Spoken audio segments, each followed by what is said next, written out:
welcome everyone. My name is Jake Dalton. I teach Tibetan Buddhism here.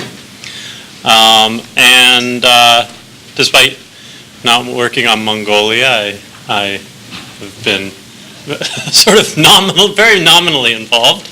And but really, I want to thank the France Berkeley Fund, which is this great fund for either bringing Berkeley scholars to France, or in this case, bringing French scholars to Berkeley. Strangely, we got 2 of these grants. I think they are sort of hard to get. People, are often turned down. And for some reason, this year, we got one both for Mongolian studies and Himalayan studies, which is happening next week. So maybe many of our French visitors know their friends are coming next week for the next round. Anyway, it's a great program, and we're benefiting a lot from it this year.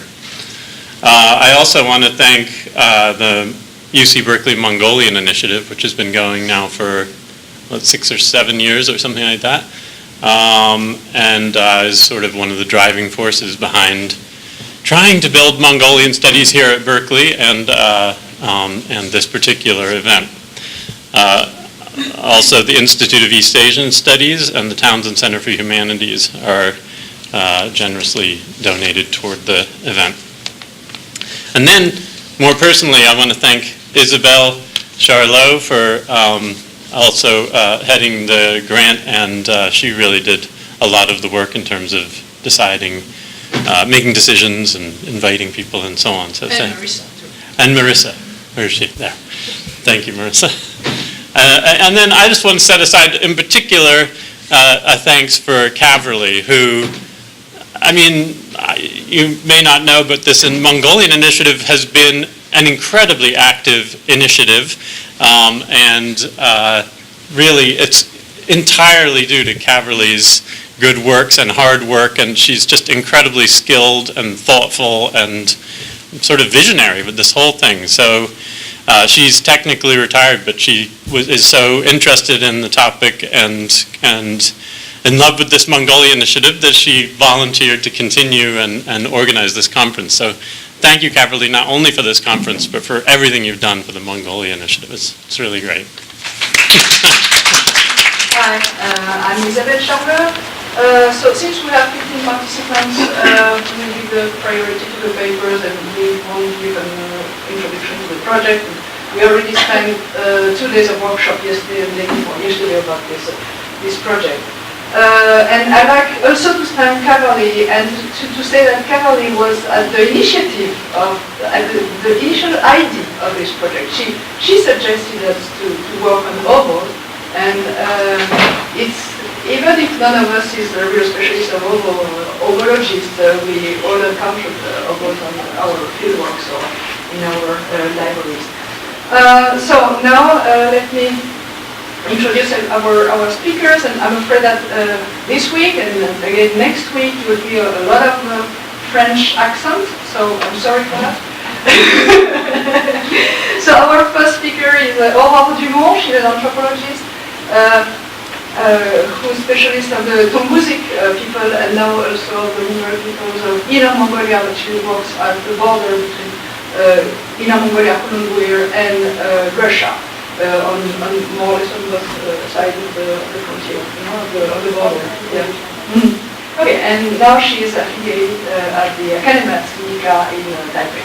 So she will speak about the Mongols of Kulunbuir, community, faith, and politics, the Ovoo cairns and ritual of the Qinghai and Buryatia throughout the 20th century. And I just want to add that she's both anthropologist and historian. No, I'm only anthropologist. Good morning, everybody. So my presentation is about the Ovoo cairns among the Buryat people in the People's Republic of China. So I tried actually to explore the relationship between the building of an Ovoo and the political recognition of a given community or a given group on a given territory. So my question was, and actually I have other questions, but one of them is how may previous and contemporary Ovoo building and worship linked territory politics and identity in Inner Mongolia Autonomous Region. So my presentation is divided into two big parts. The first one being a kind of historical overview of what happened in Hulunbuir at the beginning of the 20th century. And the second part is concerned with how actually Anobo may be moved, destroyed, built or rebuilt when people move. Because actually Anobo follows the people. So maybe the people move, but... So first, let me introduce briefly who are the Buryat. I guess everybody knows, but just to remind you that they are a transborder people living nowadays in 3 countries. Most of them live in Russia, but a small group in Mongolia, and a smallest group live in China, where there are approximately 8,000 people, even if we don't know exactly their exact number, since they are not officially recognized as a separate group, because they are merged into the big Mongol ethnic minority, and the Mongol ethnic minority in China number almost 6 million of people. So they are known as Shinichon Buryat because of the name of the area, and so this is Hulunbuir area, and the Buryat are scattered here. It's a very compact community scattered into 2 big villages. And they live among other groups, not only Chinese. Of course, most of the population nowadays is Han Chinese, but there are also other Tungus and Mongol groups. So my first point is actually what happened when the Buryat moved from Russia to China at the beginning of the 20th century. So we know that when they were in Russia, in Transbaikal region, the Buryat were organized somehow into 11 clans that are still remembered today among the Buryat people. Everybody knows to which clan they belong. And they have, every clan and sub-clan has Anobo, worship Anobo when they were in Russia. They were known to be quite wealthy when they were in Russia, so there were a lot of rich herdmen and intellectuals among the Buryat community. So at the beginning of the 20th century, the Buryats were attacked on their pastures. Their herds were taken away. So from 1918, they started to cross the border and to move to Mongolia and to China to escape the Soviet repression. So when the Buryat arrived in Hulunbuir at the beginning of the 20th century, they came in a territory populated by various ethnic groups who were also migrants somehow, because these people, so they were Tungus and Mongols, Solon, Daur, I'm not going to tell all the different names, but they were migrants who came at different periods of time, but mostly in the mid-18th century when they were sent by the Manchu to keep the border safe from the Russian incursions. So when the Buryat arrived, they were in a territory occupied by many people, and these people had many clan Ovoo. Every clan worship an Ovoo. And these Ovoo were a kind of, they were marker for pasture boundaries, but also marker between all these diverse clans and groups. So in 1916, some Buryat nobles went to Hulunbuir to meet some Daur high officials, because at this time Hulunbuir was ruled mainly by powerful Daur clans. So they met Guifu and Changde, so this is not important, but however I say their names. And a few years later, the Buryat were allowed to settle in Hulunbuir, and they were allotted pasture land. A big part of the territory were allowed to them, and they have started to build obo. They have also, in 1920, they created officially the Buryat banner and the first oboe on the Chinese territory. So one of my hypotheses is to say that when the Buryat banner was created and when the oboe was also created, it was a kind of symbolic political recognition of new people coming on a new territory. At the same time, the oboe were, the first oboe the Buryats have built was a kind of a kind of marker to legitimate the land, the use of their land, because they came on a territory occupied by other people who had to move because they were less numerous and less healthy than the Buryat. And another point is that when the Buryat came into China, they were not organized according to their clans, but according to the order of their arrival, which means that they have lost their clan oboe and instead they have started to worship administrative grouping oboe. So in 1924, just 2 years after the construction of the Buryat banner, a big nadam and probably oboe ritual before were organized to celebrate the 2-year anniversary of the foundation of the banner.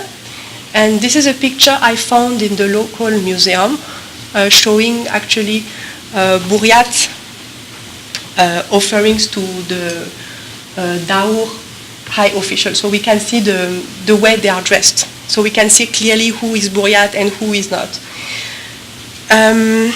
So the nadam and the worship of the first Buryat Ovoo on Chinese territory meant also both the political recognition of the Buryats by the local court, but also the kind of loyalty the newcomers gave to their new political system. So the Buryat, they started also, they had their own oboe, but they also started to worship banner oboe. So we can see on the picture actually all these different people. The picture was taken in the 30s. So we can see actually, if we look at the clothes, we can see who is Buryat, who is Barga, who is Manchu. So all these people were gathering at the oboe ritual held by the Daur Amban.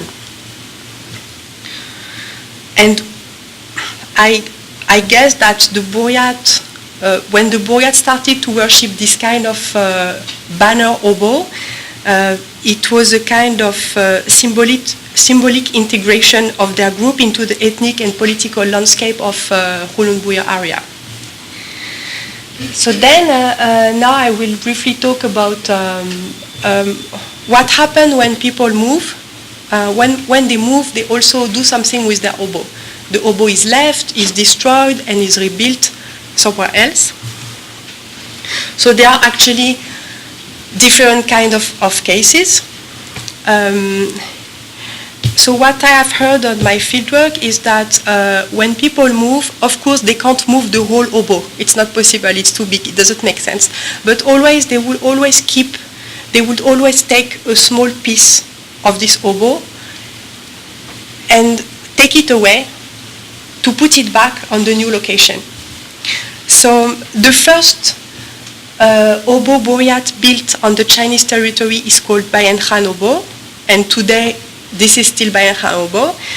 And oral stories say that when the Buryat crossed the border in 1980, they brought Bumba, a vessel from Russia, that was placed under the new oboe they have built in China. And at this time, Hulunbuir was, and after was in a quite difficult political situation. A lot of things happened, as you know, the Japanese occupation, then the Cultural Revolution. So every time the oboe was destroyed and rebuilt somewhere else with this Bumba under the cairns. So this is still an issue, especially after I talk with Bernard about the fact that when you move a stone, sometimes you can't move. It is said to be bad. So I'm not sure about what I will say now, but my hypothesis was to say that belief to host local spirits these sacred pieces, bumba or stone, actually is transferred to the base of the new cairn in order to allow the local spirits to resettle and thus to maintain the link between people, entities, and the new territory. This is also a way to move these pieces of sacred. This is also a way to create a new homeland in a new territory. So after 49, especially in the 50s, Hulunbuir ethnic and administrative territory was totally reorganized by the communists. The Buryats became unknown. They have because their banner was abolished. There was no mention of Buryat into their administrative name, and they were merged into the Mongol ethnic minority. Between 1966 and 76, during the Cultural Revolution, their Ovoo were destroyed, as every Ovoo in Inner Mongolia. And people had to wait the mid of the 80s to start rebuilding their Ovoo. And what everybody says is that when we had to build again our Ovoo, we first had to find back the exact location of this place. And some people spend many months finding back the place where the Ovoo were before. So briefly, now this is the contemporary situation of Ovoo rituals in the Buryat area. So Ovoo rituals are really popular today in Hulunbuir, like elsewhere in Inner Mongolia Autonomous Region, and they are actively promoted by the Chinese government as a kind of ethnic tradition. Not religious tradition, ethnic tradition. This is very important.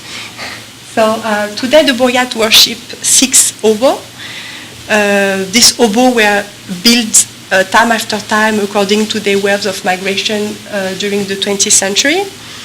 And they have, however, kept a kind of hierarchy within these 6 Ovoo. The most important being the one which has been first built on the Chinese territory, Bayan Khan Ovoo, with the bumba under. So for those who have clan Ovoo in Hulunbuir, the ritual, the organization, and everything is organized by the clan members. This is not the case for the Buryats. They don't have clan Ovoo, so everything is organized by the local authorities, the government. Everything is organized, is paid by the local government, even if people can also participate and give some money. So, the local authorities are really involved in these rituals every year, and they organize it really a few months before the ritual starts. And one of my hypotheses is to say that also the Buryat, nowadays the Buryat community is not recognized officially as a distinct ethnic group. The Ovoo, the position of the Ovoo and the Ovoo worship is a kind of symbol of recognition of this community. And this is also what people say.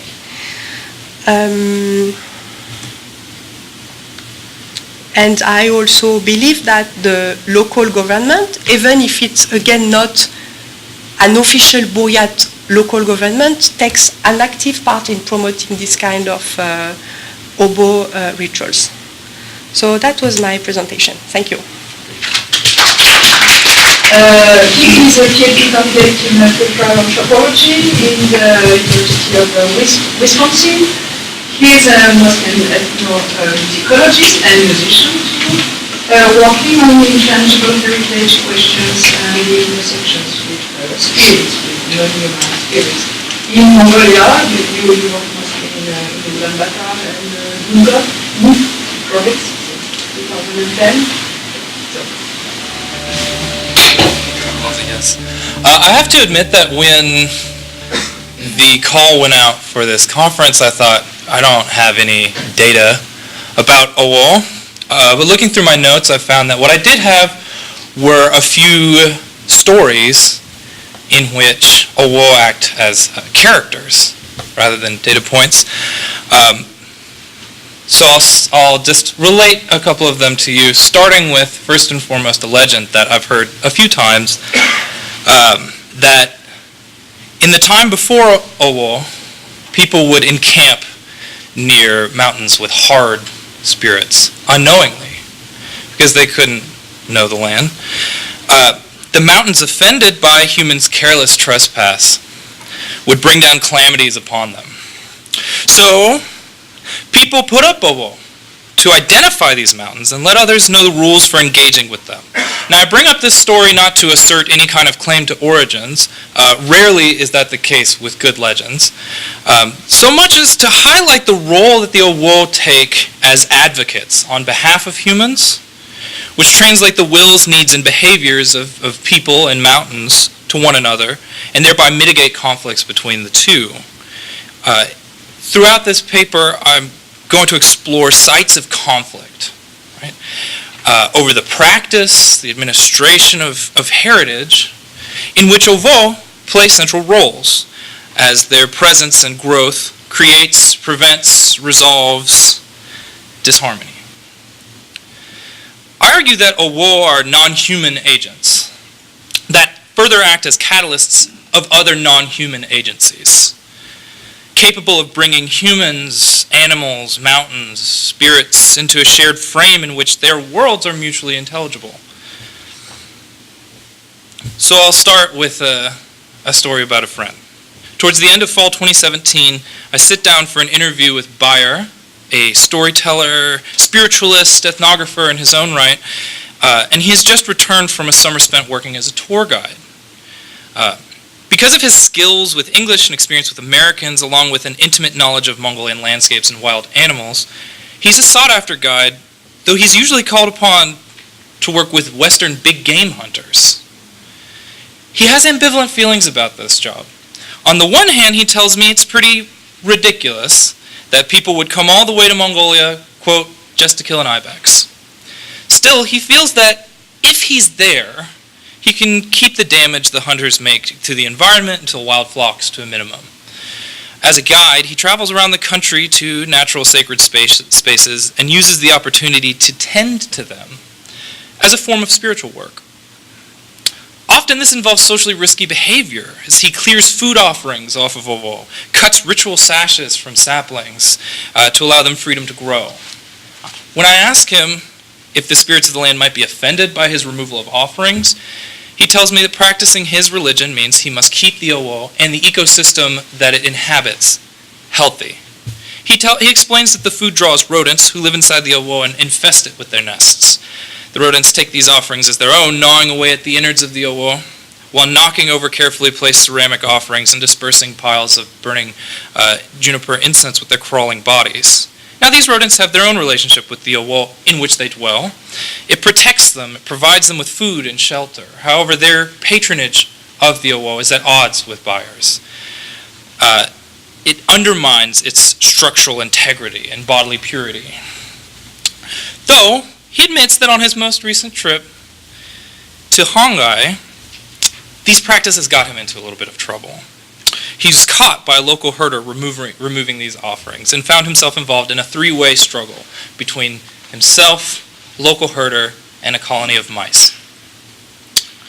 He tells me that this herder, whose name he never mentions, argued this issue for some time, though the argument started contentiously. Their shared goal of creating and maintaining a healthy spiritual landscape through proper care of its Ovoo allowed for them to end the conversation amicably, with the herder agreeing ultimately to let Bayer finish clearing off the offering so long as he makes his own and sets up a wooden post to adorn with the ritual sashes that he had cut from nearby trees. Working as a guide presents Bayer with an internal conundrum as he measures his displeasure at participating in the tourism industry that exploits landscapes he finds sacred against the idea that this is really his best opportunity to mitigate the spiritual and ecological damage that industry creates. He resolves this dilemma through his maintenance of Ovoo that he finds at these spots. at tourist destinations. They offer him an opportunity for some spiritual and cultural resiliency within the broader apparatus that tourism and heritage creates. Perhaps an opportunity for reparation, as has come up a lot in our workshops. But tending to them brings him into external conflicts with local people and with local animals. Later that year, I continued my field work. I spent most of the winter of 2017 conducting interviews with horse and fiddle performers, singers, and traditional music instructors in Ulaanbaatar on their uses of heritage music. For my first interview of the season, I start with Tufche, a fiddler who specializes in ortindu or long song. Early in the interview, he cuts me off. My questions are far too economically focused for his liking, and he tells me, look, you can't really make a living selling traditional music, not in Ulaanbaatar. In fact, though he's a professional horse and fiddle performer, teacher, composer, and recognized researcher, his main source of income is an electronics business that he runs on the side. Playing the fiddle, he tells me, does make him some money. Ultimately, he concedes. When he has a financial concern, he bundles up his horse and fiddle, hikes up to one of the mountains that rings Ulaanbaatar, and plays long song for the Ovoo there as a way of asking the spirits of the mountain and its rivers to help him in business, as well as to protect him from air pollution and car accidents, which are two of the main physical dangers of Ulaanbaatar life, especially in the winter. Tufche's comments about the close relationship between long song and Ovoo stick with me throughout the rest of that season. A few weeks later, casually over coffee with a group of friends, I asked Sotla, a professional long song singer, what she thinks about this relationship between long song and Ubi's sacred mountains and financial gain, safety. And she tells me that she goes up to Bogtan Mountain, south of the city, once a week. Hiking is important for her lungs and voice, especially during winter when air pollution is at its worst. Born and raised in Ulaanbaatar, she finds the clear air of Bogtan relief. In the days leading up to a major performance, she'll go up to a flat peak ringed by a wall of different sizes and ages, where she will sing to the Bogtan in full performance dress to ask the mountain to help with her upcoming performance and send some financial opportunities her way. As she recounts this story, though, one of our mutual friends is steaming. Carl, a European expatriate, long-term UB resident, self-styled expert on Mongolian traditional music, reacts to this story hotly. Rolling his eyes, he tells her, asking for money, this is a perversion of the traditional way. I was tempted to do a kind of accent, but I'm on a panel with mostly French people. That'd be mean thing to do. Zotla's appeal to Ovoo and her private mobilization of intangible cultural heritage practices to meet sort of base financial needs offends Carl's sensibilities. Based on conventional Western ideas about authenticity in intangible heritage, he argues that Ovoo should not be used with material ends in mind. In response to this outburst, Zotla puts up her hands. She points out that though tradition is fine, no one can survive trying to live an ancient life in modern day. Zotla and Tufche use long song to appeal to mountains via their Ovoo. Mountains then intervene on their behalf, helping them navigate the inherently cosmopolitan calamities of Ulaanbaatar life, from financial insecurity to increasingly severe climate change and the health crises that come with those things. Their usage of heritage music and mountain worshipping rituals, both of which have been designated by intangible cultural heritage by UNESCO to resolve these issues, leads to the secondary conflict. The inscriptionist heritage creates this cosmopolitan consumer base who bring with them Western notions of what's an appropriate approach to traditional spiritual practices. As an American anthropologist, I'm part of this consumer base, and this paper represents a kind of Western commentary on Mongolian spiritual practice that's not fundamentally dissimilar from Carl's. The Ovoo, for better or worse, with its pre-modern history and ancient appearance, is the centerpiece of this reprobation of Zotla. It's the fulcrum around which broader conflicts of colonialism, race, and gender can play out between friends at a coffee shop downtown. At the end of winter, actually towards the end of spring, I end up rejoining with Bayer again. He's about to scout out some monasteries for the tourist season before it picks up to see if they'd be good places to go. So I go with him. We go around the Gobi mostly. We start our journey in the typical way for those leaving Ulaanbaatar and heading to the countryside, with an offering to the Jaltochny Owo, driver's cairn, we could maybe calc it as. He takes his time clearing off food and drink offerings, shows me a bottle of vodka that he's pulled off, grimaces, tosses it in the trash can, and we take to the road. Of the monasteries we visit throughout Dondrov, one stands out in particular for the more than human network of relations it entails. Sumhuchburt is both the ruin of an ancient monastery and an oasis in the desert that gives migrating birds a place to rest. The small wetland surrounding Huchburt is breathtaking. It's cut as a band of greenish blue and tall waving yellow reeds against the red and brown backdrop of the semi-arid steppe.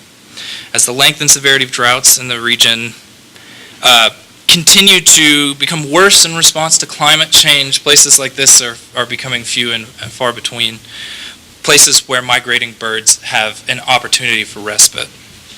Before approaching the monastery, we visit the Ovoo on the overlooking hill. From this vantage point, we can clearly see ruins poking up from among the reeds. Bayer directs my attention to a single swan, right in the middle of the marsh, sitting regally amongst the rushes, flanked by a dozen seagulls, a few ducks, and a nesting pair of demoiselle cranes. He tells me that the swan is a sign that the Ovoo around the wetlands are doing good work, indicating that their duties are to some degree to maintain the health and well-being of the natural feature and to protect these birds as they take this arduous journey through the Gobi.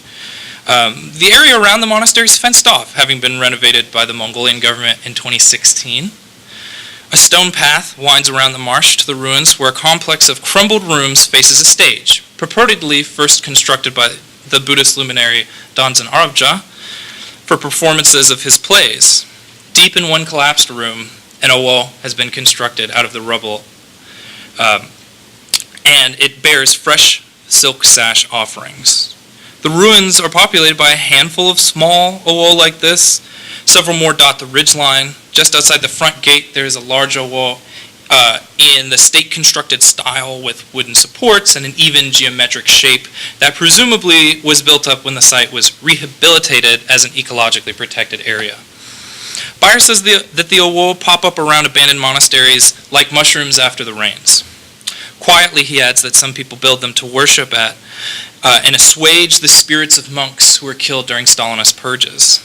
Even though this monastery is ancient and appears to have fallen out of use before the socialist era, it bears the markers of that period's violence. Nodding back over the water to the amphitheater as we leave, Bayer adds, people say the ghosts of monks get trapped in these monasteries, and they even come out at night looking for lights, seeing if they can see them. At this monastery, natural heritage, cultural heritage, and the negative heritage of commemorated violence intersect. The heritage of this site operates on a non-linear moral temporality, which is to say that the Ovoo here stand as bulwarks against a future that promises desertification and climate change on behalf of a wetland and the birds who rely on it.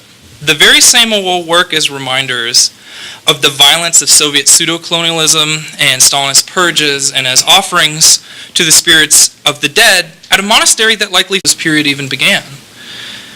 The Ovoo operate as witnesses to the ghosts of monks that are said to haunt the monastery, who play out the deaths of other monks who would be killed centuries after them on a stage for an audience of ghost hunters and migrating birds. To return to the legend that I started this talk with, it's notable that the mountain spirits and people occupy the same environment, but are unable to understand each other without the intervention of Ovoo. Their ontologies overlap just enough to create discord. In each of the examples that I've gone through, Ovoo act as brokers for agency, connecting the wills and needs of non-human animals, mountains, ghosts, with humans and broader structures of transnational consumption. Bayer, Tupche, and Zotha are all faced with difficult situations arising from these transnational structures. And they work through Ovoo to find solutions that mobilize a more than human web of social relations. However, in resolving the first conflict, they are inevitably led to a second. Bayer's solution to the environmental and spiritual degradation that come with tourism puts him into conflict with local people and animals in the areas that he's trying to restore. Topshe and Zothla's solution to concerns about health and financial stability is subject to the ire of Western consumers who use the inscription of spiritual practices and spaces as internationally valuable heritage to stake claims on the musician's right to mobilize their own cultural resources. As the first pass around the old wall is never enough to complete the ritual, these three continue to work through a wall to find further solutions to these conflicts. With each pass, another stone is added, creating artifacts that grow and spread in commemoration of these struggles. Thank you. So we'll have the Q&A at the end of this panel. Now let me introduce Bernard Charlier, who is an anthropologist from Belgium, the Catholic University of Louvain. Bernard published a book a few 3 years ago on the wolves in Western Mongolia, faces of the wolves, breed of publishers, and worked for 2 years at the editor of Social Compass. He now works on the notion of mutak, the homeland, and the attachment to the mutak and the genius of the land, especially the Mongols who migrate to Ulaanbaatar. Now this presentation is about from attachment to detachment, praying at the Ovoo and finding one place far from each other. So this paper is the continuation of a reflection I started a few years ago, according to which the attachment between nomadic herders and a portion of territory they call their homeland, Torson Nutak, is not only created at birth, but must also be maintained throughout life through the accomplishment of daily and seasonal rituals. The rituals I'm going to talk about during this presentation are the daily offerings carried out by women in the morning and the evening, and the rituals carried out by men at the Ovoo of the winter encampment and of the back, which is an administrative subdivision. These two types of ritual are complementary, as both allow families to maintain long-lasting relationships with the spirits of the land, Savdak, especially among families who have migrated far from the homeland. After following two families of herders for several years, we will see that women integrate the names of new Savdak in their daily prayers only timidly, whereas men keep praying for the Savdak of their homeland at the winter encampment. In this presentation, I will partly draw upon previous ethnographic materials collected in 2006 and 2007 to show how strong the attachment to the spirits of the land makes it difficult for the elders to leave their homeland with the passing of time. The daily rituals accomplished by women and the seasonal rituals accomplished by men at the Ovoos indeed seem to create an attachment perceived as reciprocal. The verb sanach, to miss or to long for, is used to refer to the feeling of the elders who might have to leave their homeland, and more precisely, the Savdak inhabiting it.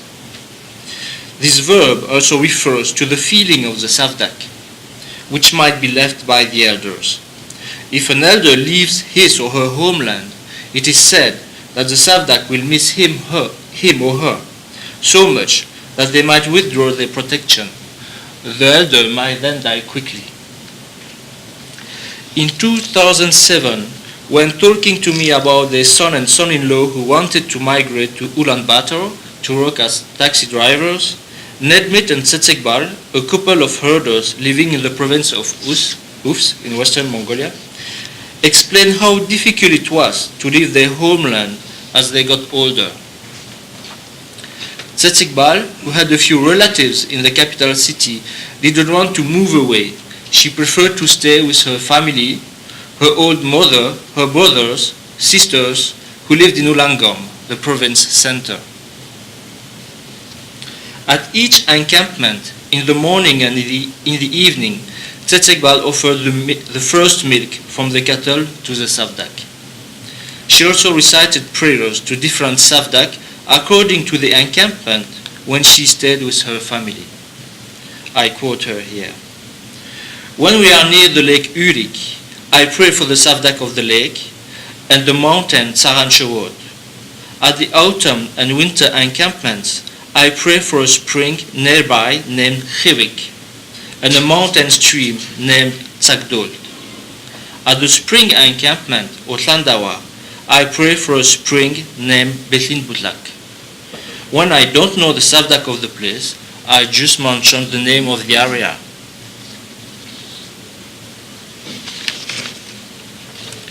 The attachment to the Savdak is reasserted each year during the New Year ceremony in early spring, when the men of the household went to pray at the Ovoo of the winter encampment.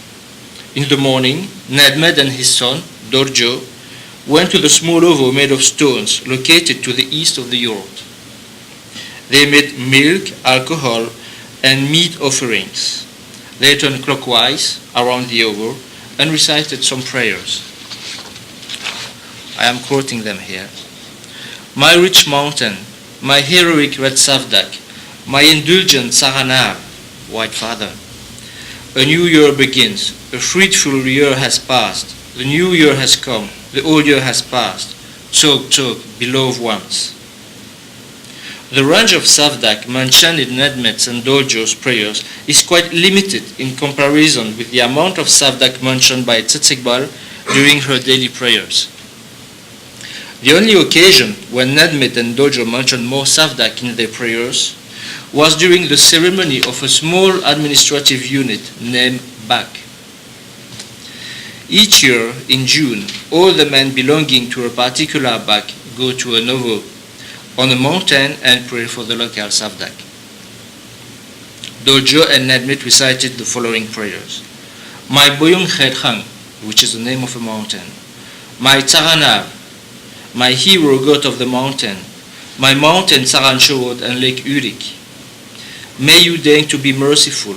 May you, my mountain spring, care for me. End of quote. Some of the men included more Savdak from other districts and even beyond the national boundary. The question I want to ask here is, what does this attachment to the spirits of the land become when people migrate to another place far from their homeland?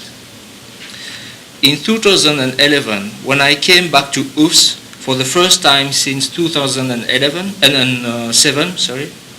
I met Tsetsekbal, who had moved from the district of Sagil, where she lived in the steppe, to the provincial center, Ulangom.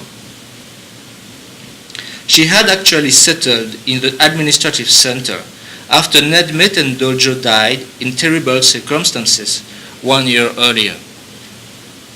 Dorjo had a car accident and his father passed away a few months later after falling from his horse.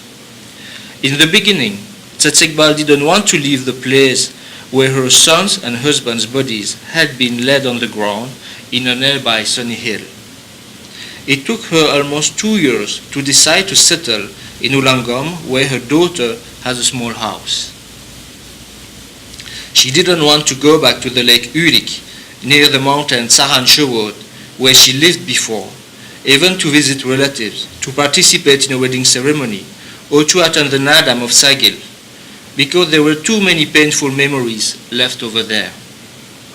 She didn't want to go back at the Ovoo, located at the high pass separating the district of Sagil and Ulangom, where she used to offer milk and alcohol libation to Tsaranav, the lake Urik, and Saranchewod anytime she passed by. In summer, Nedmet used to plant sticks with prayer flags. He and his son would also hang pieces of ears of the newborn kids, lambs, and calves to attract the good fortune, Hishik. Here is a picture of the Ovoo with Tsetsekbal's son and a neighbor.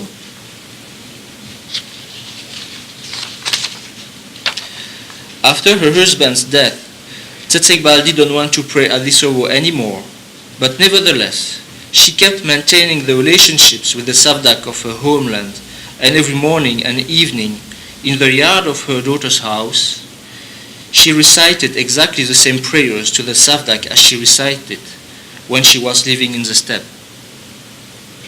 However, 6 years later, I met her again in 2017. Her prayers had slightly changed. During the 6 years she had been living in the province center, she had felt the necessity to add in her daily prayers several Savdak from Ulangom, such as the mountain Deklitsaran, the mountain Otlanhol, the mountain Kharkhira, and the lake Oufs. The attitude of Tsetsekbal towards the new Savdak underlines how much time is important to initiate relationships with other Savdak. The difficulty to entertain relationships with the Savdak of a new place is visible about some new migrants in Ulaanbaatar. This is a case of a 65-year-old herder who lost all his herd after a drought.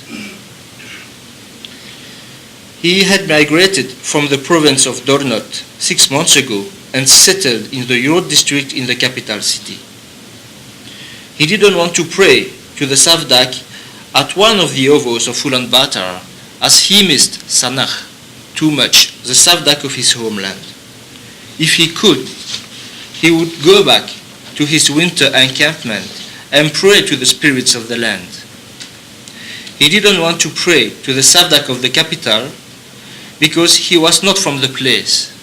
And furthermore, the Savdak of Ulaanbaatar was, according to him, an alcoholic and difficult old man, and anyway, he was still under the protection of the Savdak of his homeland. But maybe someday he would go to an Ovoo of the city and ask for protection to the old and alcoholic Savdak. Some younger people who have recently migrated also refused to go to the Ovoo of the place. Baljav, a 40-year-old herder whom I met about 10 years ago in Oufs, lived in the same district as Tsetsekbal, in Sagil, with his father, Ulaanbaatar, his mother, Yanjma, and his 3 brothers. In 2010, they lost half of their herd because of a drought and decided to migrate to the province of Seleng, closer to the capital city. Baljav decided to give up his herder's life and settled in Ulaanbaatar in the York district, where he had been working as a plumber for the last 5 years. 2 years ago, when I met him at New Year, he didn't want to go to the Ovoo on a nearby hill to pray to the Savdak of Ulaanbaatar. He preferred to go to the winter camp of his father and pray to the Savdak of his homeland. In Seleng, in his new winter camp, Ulaanbaatar had just made a small Ovoo with snow. The ceremony was exactly the same as the one I had observed several years earlier with Nedmed and Dorjo. Ulaanbaatar didn't want to pray to the Savdak of Seleng because he didn't know their names. He kept praying to the Savdak of Sagil like he did in his winter encampment. Some traces of the Savdak of the new place only timidly appeared in Yanjma's daily prayers. After 7 years living in Seleng, she had only added 2 mountains of Seleng in her daily prayers. Furthermore, in the family, the relationships with the Savdak of the homeland were not only entertained through the daily prayers of Yanjma and the annual prayers of Ulaanbaatar at the Ovoo of the winter camp. They were also reminded through the presence of 2 pictures placed near and on the domestic altar. And these pictures implicitly were associated to the prayers and the Ovoo. After Ulaanbaatar and Yanjma had moved, their son Baljav had offered them a painting of the mountain Saranchewod. At the bottom of the painting, placed on the domestic altar, there is a picture of a Buddhist protecting divinity. Next to that painting, on a shelf, a photo montage represents the ancestors of the family, the winter camp, and famous wrestlers from Oufs. So this is the painting which is now located on the domestic altar with a Buddhist divinity, and this is actually Tsaran Shevot, which is the location of the main savdak, one of the main savdak in Sagil.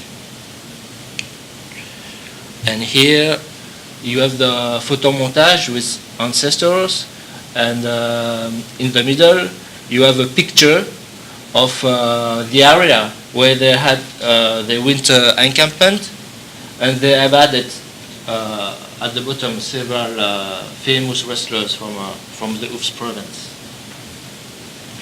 So if in the family of Yanjma and Chutun Batar the pictures of the winter camp and the sacred mountain maintain a link with the homeland and the savdak left behind, sometimes the figurative representation of the Ovoos seems to be the last stage of the relationship of a family and the savdak of their homeland, which fall into oblivion. I have another picture here. Yeah. This is the case of a family I met in Ulaanbaatar. They migrated from the province of Qinghai to the capital city 30 years ago. A painting of the husband's homeland with the Ovoos on the hills decorates the corridor of their Russian apartment. This painting of the homeland, Nutginzurak, doesn't have any ritual dimension. Neither the husband of the family nor the wife remember the names of the savdak of their homeland. The wife prays only for the savdak of Ulaanbaatar, and when the husband goes to one of the Ovoos of Ulaanbaatar, he prays only for the savdak of the capital city. What the heterogeneity of the situations describes here shows is the importance of time to link oneself to new spirits and forget the spirits of the homeland left behind. This time might be the time necessary to get used to a new place, Dasakh. The complementarity between the woman's daily prayers and the men's prayers at different hours and at different moments of their life reveals a dynamic and relational topography that transcends any administrative boundary. For the people I mentioned in this presentation, the Ovoos are not only points of transition, but also points of attachment in times of transition. Thank you. Our next speaker is Olov Hatkar, who's a specialist of Mongolian foreign and national security policies in California. She works as a researcher and writer for the Diplomat magazine, and her paper deals with policies of cultural heritage and environment protection. As you may know, the Ovoos often mark sacred reserved sites, but at the same time, they are also full of garbage. So she raised questions about cleaning, protecting, and preserving these national sites. And her paper is entitled Dilemma of the Sacred Lands, the Ovoo and its Environment. Good morning. Thank you. I promise you I don't have a French accent, but I may have a Mongolian accent. First, I would like to thank the France Berkeley Fund for supporting my contribution to the literature in Mongolian studies. I've spent most of my childhood in Mongolia, so I have lots of memories involving Awa and my grandparents and just the general oral history of Mongolians. I used to go to countryside every summer to my late grandmother's home in Zunghara. I'm not sure if you guys been there before, but I remember seeing there's lots of Awa or like Awa-like constructions, you know, made with stones, rocks, and trees, and gifts from the locals and visitors. Back then, my concept of Awa were no different than today. I saw it as a tradition and something that Mongolians just do. When I was doing this research, I had to refresh a lot of my memories, and so I will be telling you some anecdotes and tales which were derived from my grandparents. Coming from a Mongolian background, I wanted my research to focus on the people, their perspectives, what are their beliefs and concerns with involving Awa rituals and the environmental issues. My research focuses on 3 areas. First, modern-day perspective of Awa, its surrounding environmental issues, and I will be talking about a survey that I've conducted in October particularly for this conference. Now, the concept of Awa is interchangeable. It's nothing new. It doesn't only belong to the Mongolians, but it also belongs to different countries. For example, this invented relations between human and nature is interchangeable in a variety of societies. For example, in Scandinavian countries, you have a cairn stacked with rocks and different size of rocks and rocks with different shapes. You will find them in Scotland and some different parts of the UK. In a similar fashion, Hawaiian and Polynesians have a similar rock stacking spiritual ceremony where they use these, stacked rocks. It's called Ahu in Hawaiian. Similarly, in Mongolia, we have what is called Awa. Stones, haddocks, and gifts and ladens that are given from the locals and the visitors. So the concept is nothing new. Whether you call it Awa, cairn, or Aho, it is interchangeable in a variety of societies, including Mongolian, of course. The existing literature and narrative on Awa, often associated with cultural, religious, anthropological, and political studies.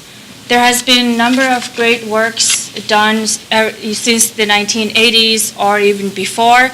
Most of the documents that I was able to find was after 1990s, where we have more access.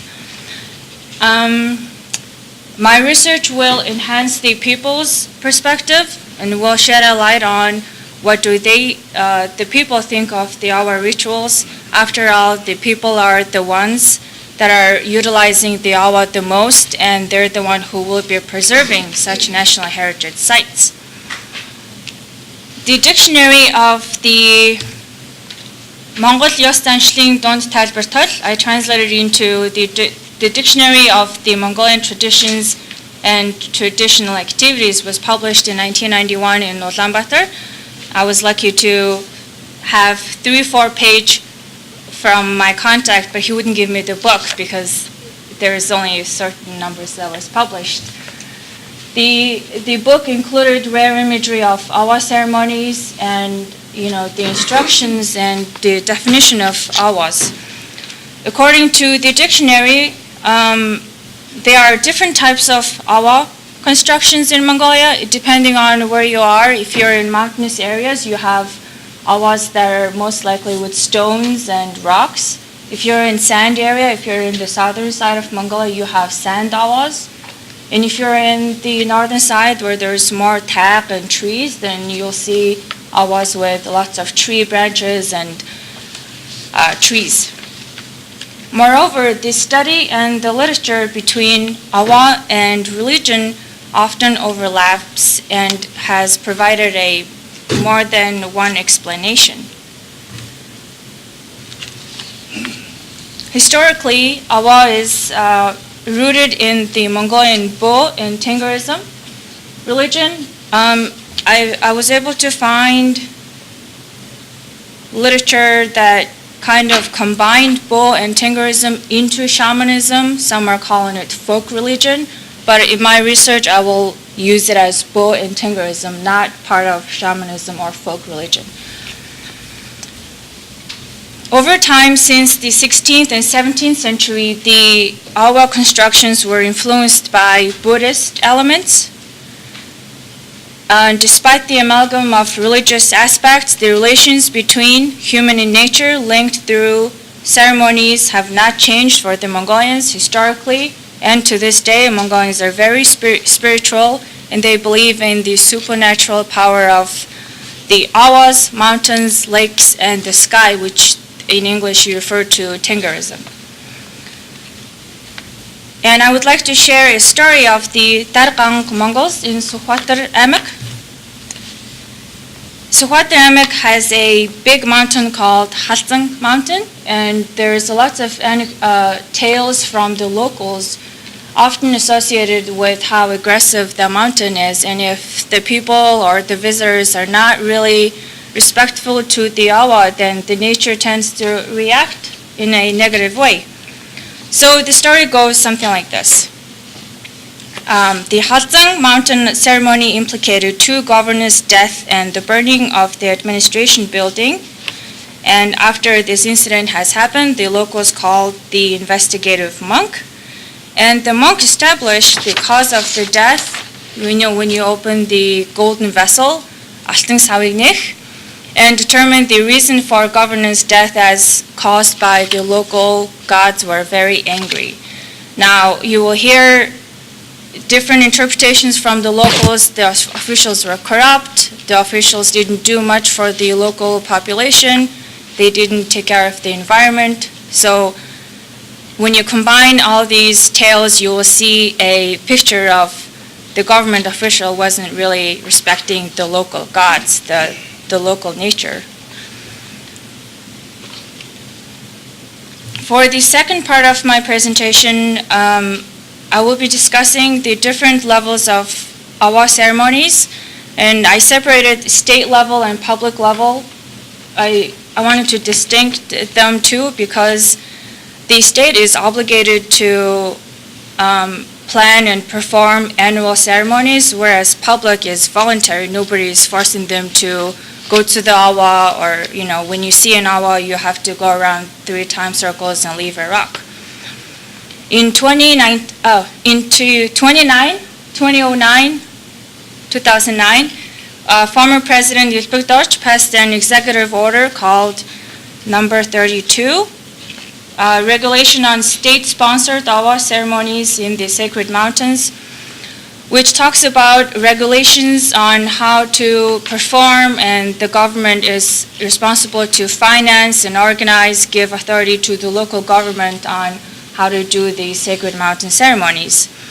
Now, the state has an obligatory role for the awa ceremonies because, in a way, it advocates the intangible aspect of the Mongolian government, celebrating the prosperity, its history, and long survival of the awa ceremonies and its traditions.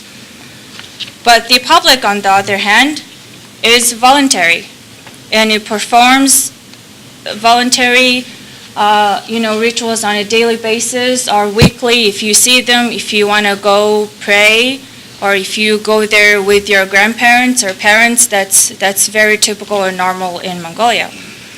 Therefore, as I've mentioned earlier, in my research, I am the people's perspective. So I will be talking about my survey, which has 5 questions, and total of 144 people have responded. Now, I do have to say this number doesn't, represent all 3.2 million population, but it certainly does highlight people's relations with awa and what are their concerns for environmental issues. First question, I asked, do you personally believe in awa rituals? 75% answered yes. What does the number tell us about the relationship between Mongolians and the rituals of awa?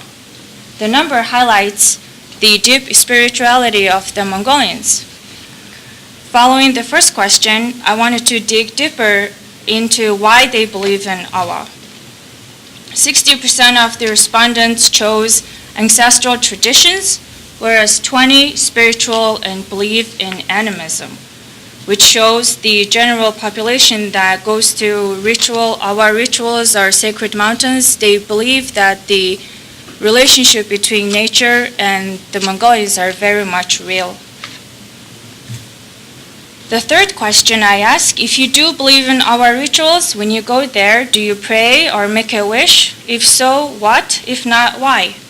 And 75% of the respondents selected health, general well-being, and peace of the country. So when they go to these awa sites, they pray for Ichorni Amaklam Bedel. Okay, so that's like general well-being of the country. The 13% was pretty high, but they said do not wish anything. They do not believe, but because it's a custom, they go around Awa and just leave rocks, or if they have any other gifts, they leave. Now, last two questions required a specific comments. They had to, respond with commentary. So I asked, in your opinion, what is the main reason for environmental issues surrounding Awa? And 43% responded garbage, and 23% said food and milk, and 26% said superstition.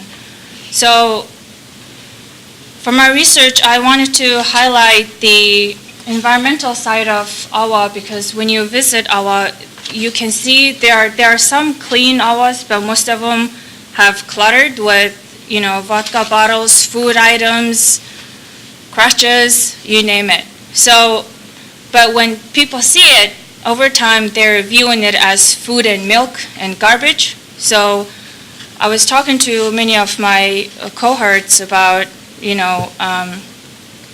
what is their concern dealing with garbage and food, and a lot of them saying when you leave food, it invites animals, local birds, and some wild dogs. So it creates this, a presence that doesn't really go with Mongolia's sacred mountain. It invites, different perspectives.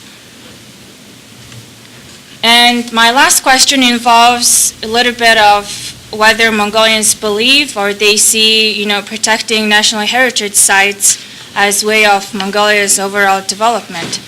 And 55% say yes, 45% says no, which I was a little surprised.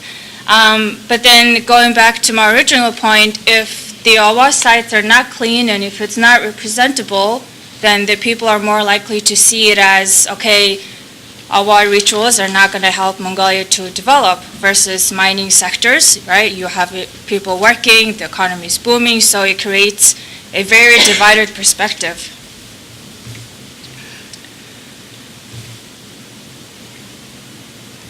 As I've mentioned, garbage is one of the leading environmental issues surrounding Awa. I had some problem with putting the number 43% altogether because some people put tash, right, as an environmental issue. Some people said vodka bottle. Some people say, okay, can of juice. So I had to combine them into a food items. But the leading issue that I came up with was that because I'm looking at it from an outside perspective, I'm not the one who put the crutch. So who am I to judge saying, okay, this crutch is, destroying the Awa's representation, but these crutches must have meaning to the person who are actually putting them on the Awa. So the issue was coming up with a solution after you pick up these items, what to do with it. And there has been some solutions since 2011. The Mongolian Buddhist community has been contributing to clean up awas and monasteries around the country. And apparently there are two main temples that are responsible for cleaning up the environment, Ganden Tichtlung and Dascholin temples. Those two monasteries are responsible for state-sponsored awas such as Ahtantingir, Borhang Haltong, Altang Huhi, Tsitsegung, and Altang Awa. Their contribution is very much action-based, and I hope that nonprofit organizations and local governments will adopt some of these actions, such as create a special hatak pole near monasteries, awas, and mountains, encourage devotees not to tie hatak to live trees, mountains, and awas, and there's actually a big project called, I think, Hatak Project, and make a documentary film on hatak traditions and know its value, and as well as, highlighting their negative impacts on the environment. Therefore, in solving this issue with awas being surrounded by clutter and some misrepresented items, I propose three solutions. One, at a policy level, I think the government should promote action-based policies that allow local institutes, environmental groups, green groups, and local governments to take care of the environment. At a local government, they can have a place for designated locations for food items, such as hot dog and vodka bottles that just do not go with the sacred representation of the Awa rituals. And on a people level, I would like to highlight that while the state is obligated to perform and responsible for our ceremonies, the people are plays a crucial role in preserving these heritage sites. So if the people has to do more than the policy makers and the government. And in 2015, UNESCO has a number of mountains that are counted as sacred, and I hope that the international community will also support to clean up the Awa ceremonies so that it's preserved at a national heritage sites. Thank you.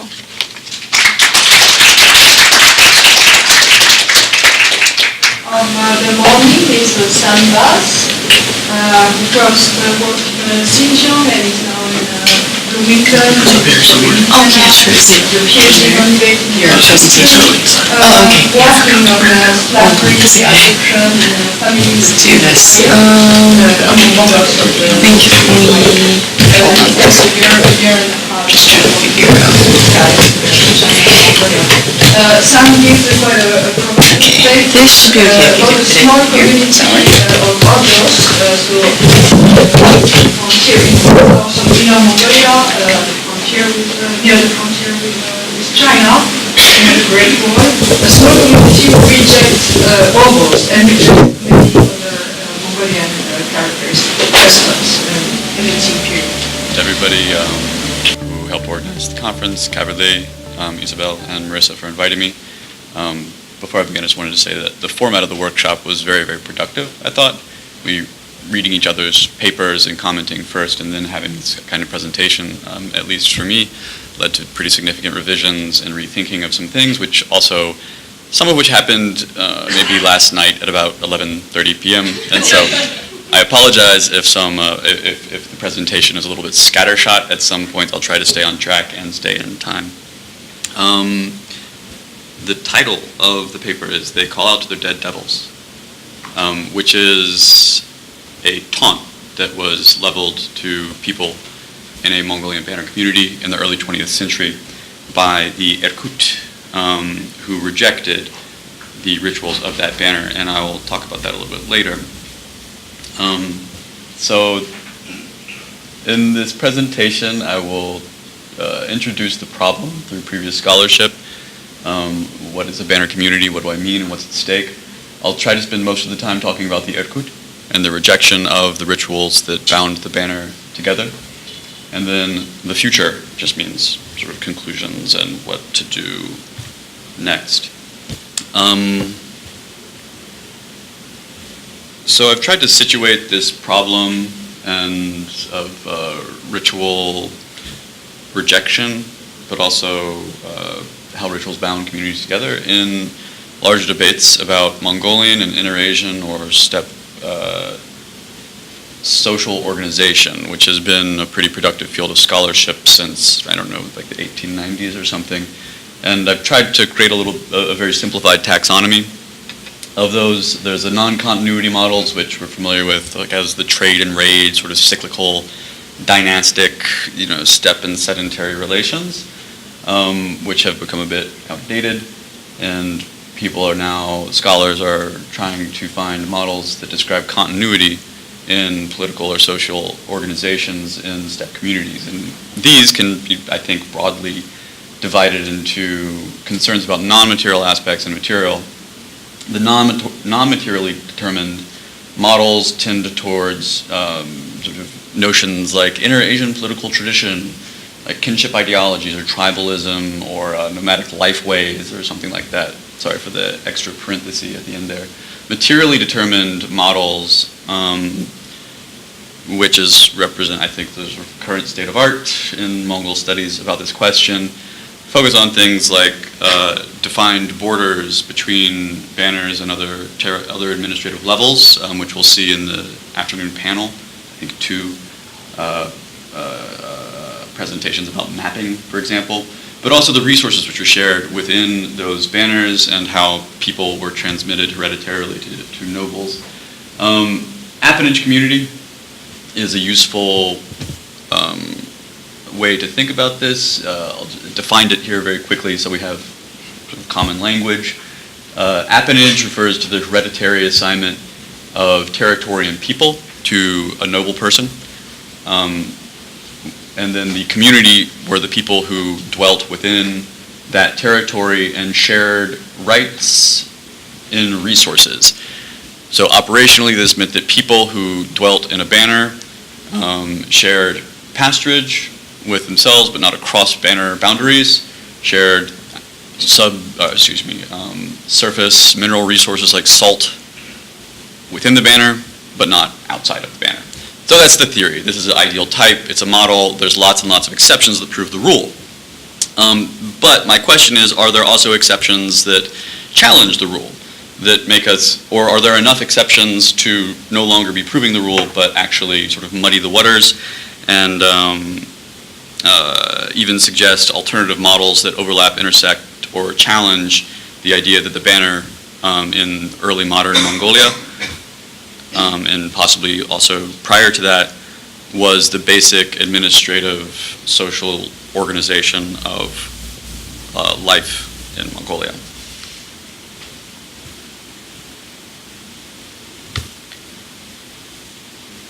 So the thesis is that ritual differences, so non-material resources,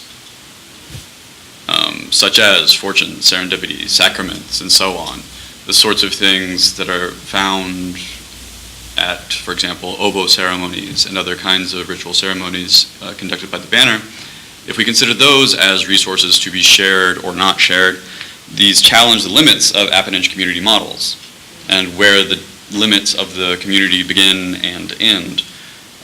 So a non-materialist perspective, including sub-banner cultic communities, but also super-banner ritual communities, such as large trans-banner, even international ecclesiastical estates, offer alternative models of community dynamics in historical and, I don't know, possibly contemporary Inter-Asia. So let's get to the Erkut. The Erkut are a small, actually it's 2 villages, just like the Buryatia in Hulumber. They were divided between the great and the lesser village.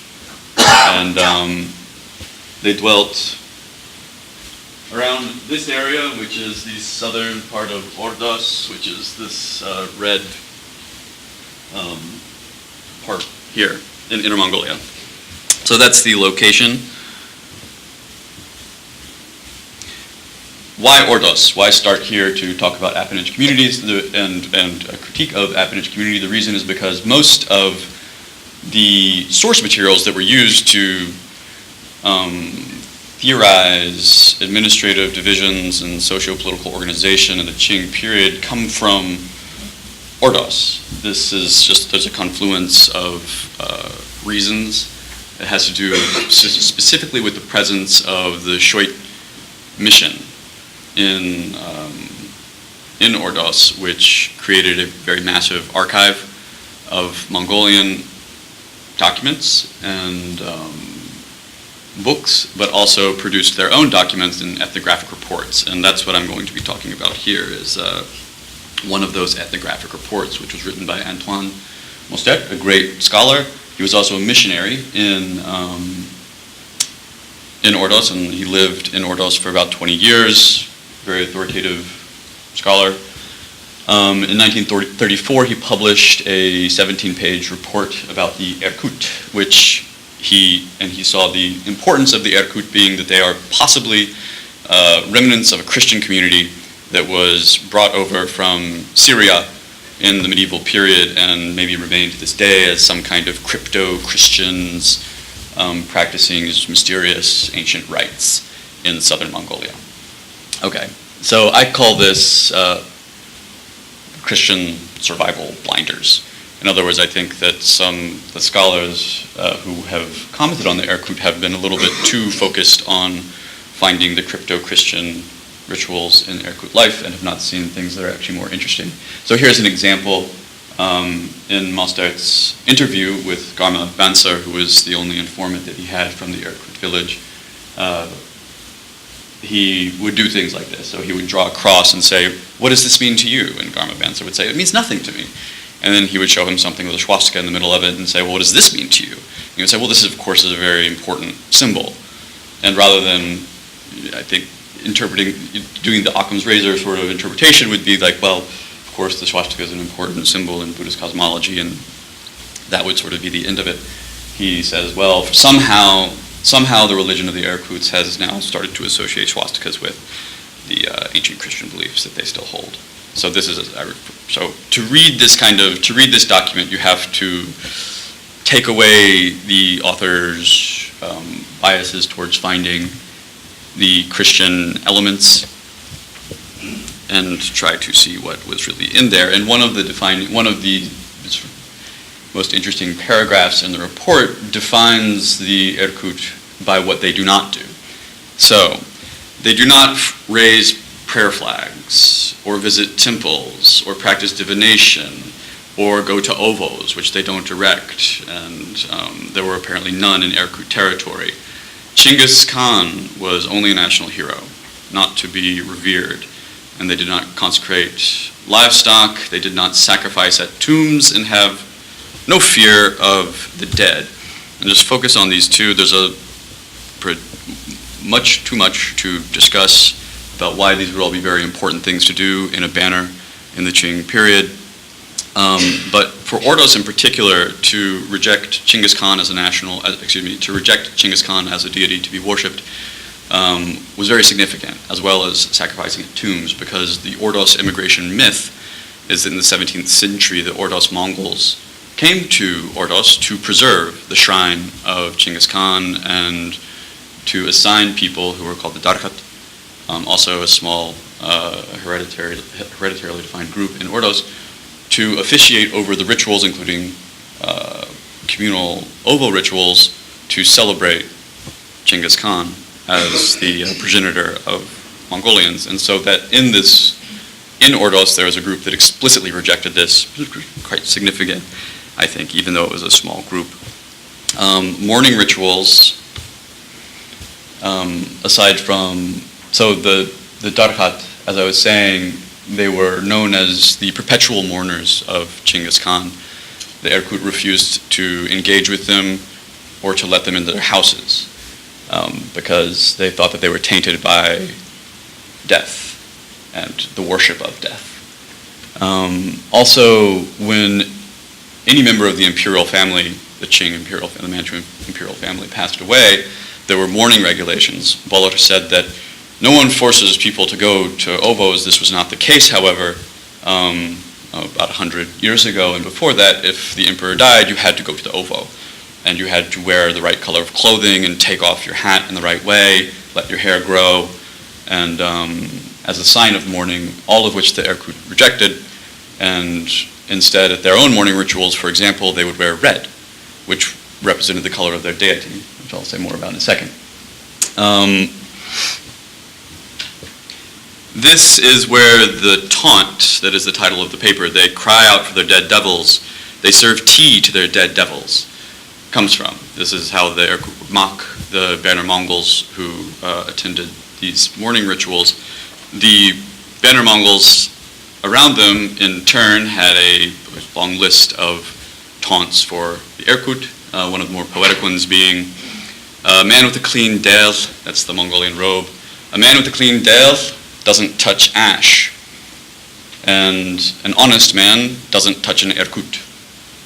So there was some sort of back and forth distrust, as we can see from those examples. So then what did they do?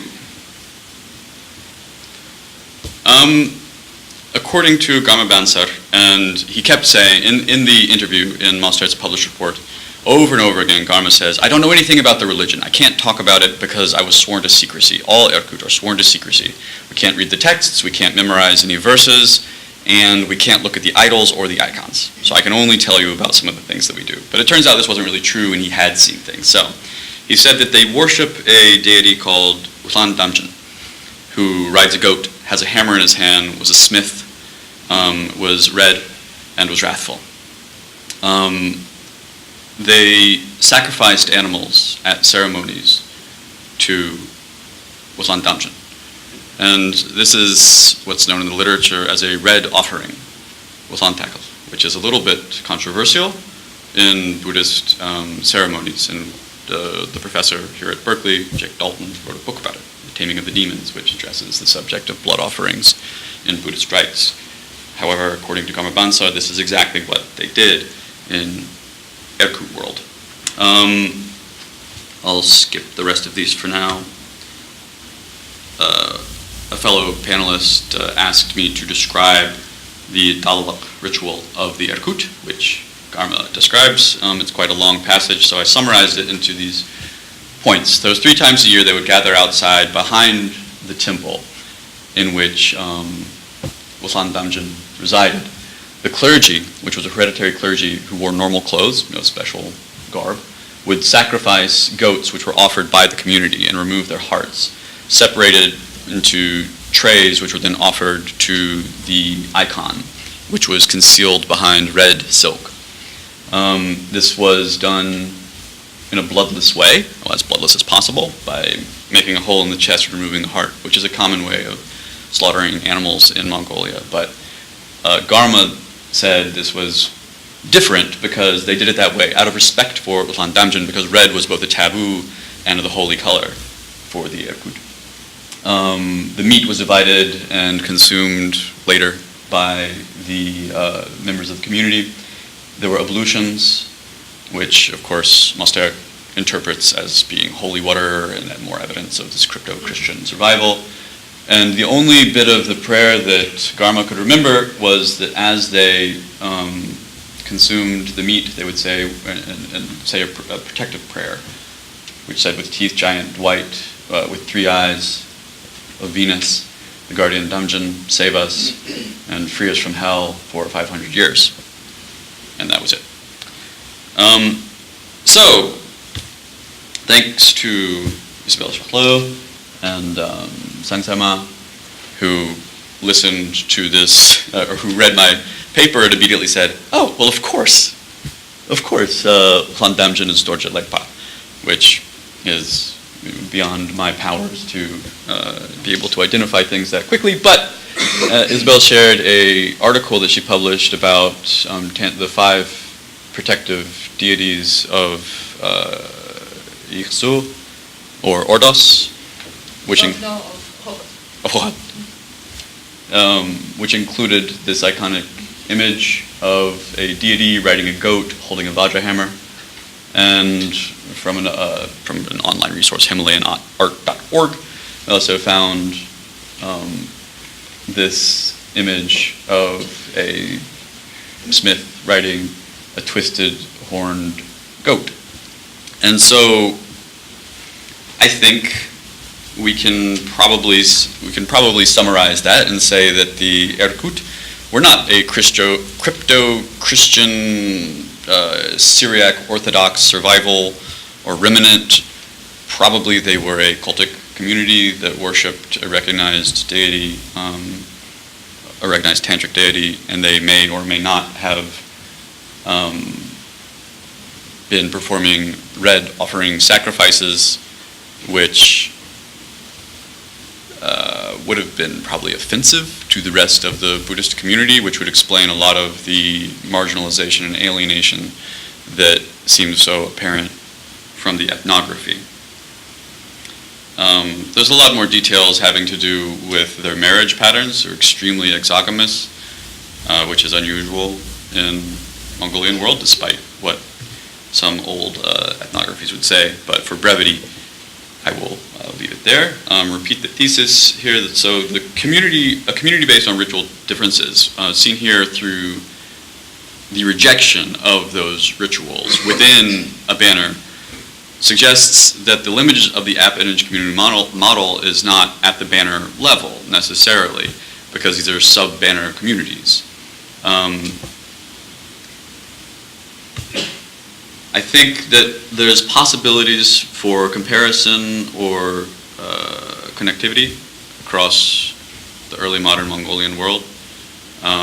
Of course, with other small, isolated communities, it's very difficult to find any kind of historical records for these groups. The subaltern can't speak or whatever, and or they didn't keep records because they didn't want to be found usually, and I think that might be the case with the Erkut as well.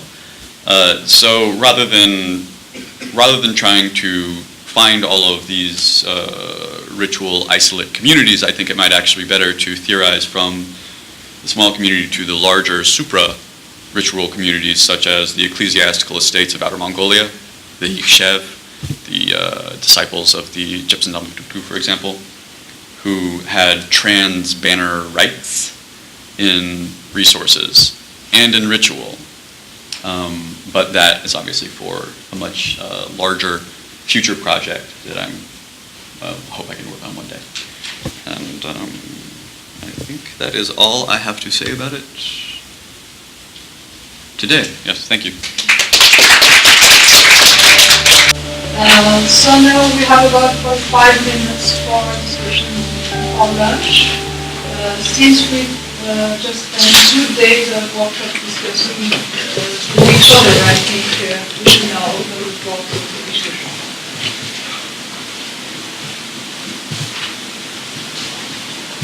Are there any questions?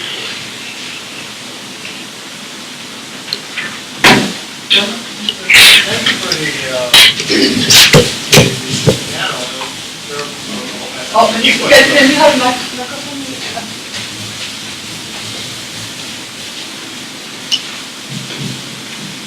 Thank you for the panel. I actually have a few questions, but just because I think Sam presented it most recently, it just right at the top of my head, and they were all great papers, and I have talks about sound that I should work on.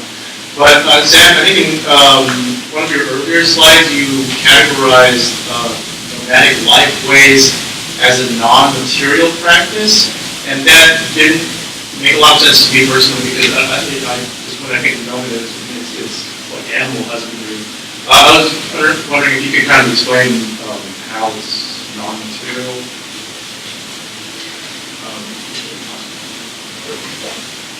Should I respond now? Yeah. Okay. Yeah, so I meant that sort of in a critical way. So I'm trying to think of an example. What's that? Maybe it is our research. Well, actually what I mean is not that. What I mean is like in there's a particular mode of anthropological scholarship which will sort of skip over a lot. They'll say things like, because the Mongols practiced a nomadic way of life, therefore they didn't have a relationship with the land that sedentary groups had, right? Or something like that, which I think actually skates past the question of the actual material interests and how those were allocated or how they affected, for example, political and social organization. There's also a lot of contrary. There's a big simplification, and there's lots of good. There is, of course, lots of good scholarship in the field that does exactly deal with material interests, and I think that scholarship has moved in the direction of rejecting words like nomadic way of life as a useful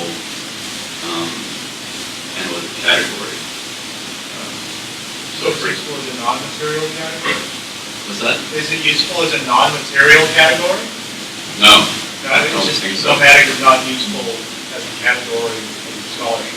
Well, not particularly. No, I don't think so. There's more, usually in as far as I can, I'm trying to remember who said it. I think it's an old article from the 70s, maybe Hudson, pair. And they were trying to define what nomadism meant, and I think that their conclusion was something like there's more differences internally between groups of, similar linguistic or ethnic cultural groups who practice nomadism. There's usually more differences in the economic ways of life of those people than there are similarities between groups in different parts of the world. So, for example, like there's more variety and diversity in the Mongolian plateau in terms of the way people interact with resources or how people travel or what they use or what is important in terms of natural resources than there are similarities between Mongols and, let's say, Maasai or something like that. And which means that at what point, and then our fishing people in South China nomad because they move around, they have a relationship with animals and all this other kind of, but then maybe ranchers also have a relationship with animals and so on. We can play this game, for a long time. At the end, it seems like the category nomadic as a way of life doesn't have much valence or analytical. Sorry. Jessica? I just wanted to quickly say that Orton Yara, who's here, I believe, has a pretty good critique of nomadism in Mongolia.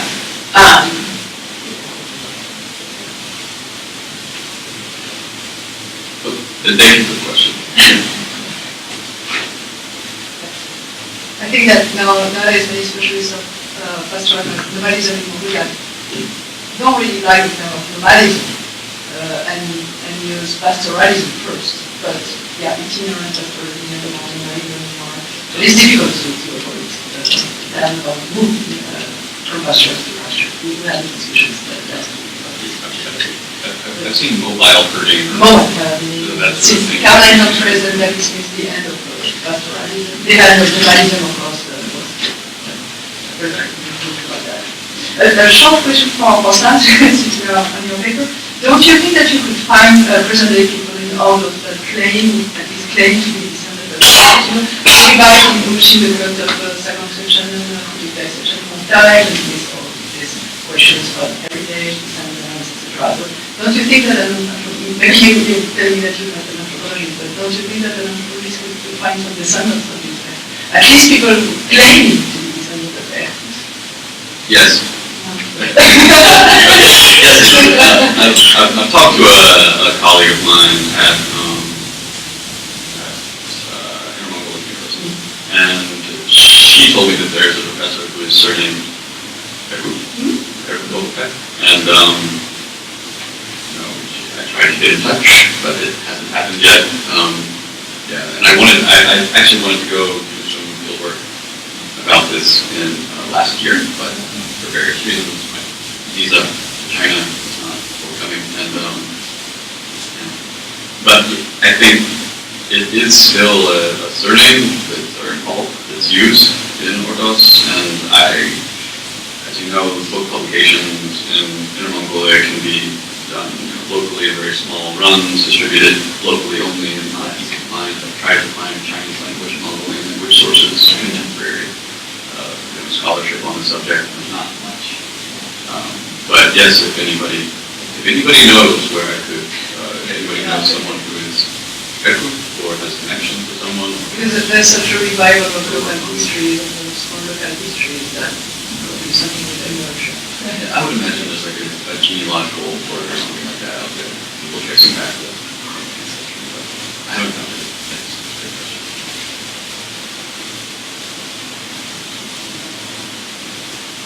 Yeah. I haven't done any research on Ovoo myself, so I'm putting together a lot of information from now to kind of construct it. But I mean, it is a spiritual place, but it is a place, and it's defined by a censor. But from what I'm seeing, not just that censor, especially in I think Danao presentation, you had paintings of Ovoo in landscape. And it seems like there's really only one Ovoo for a landscape.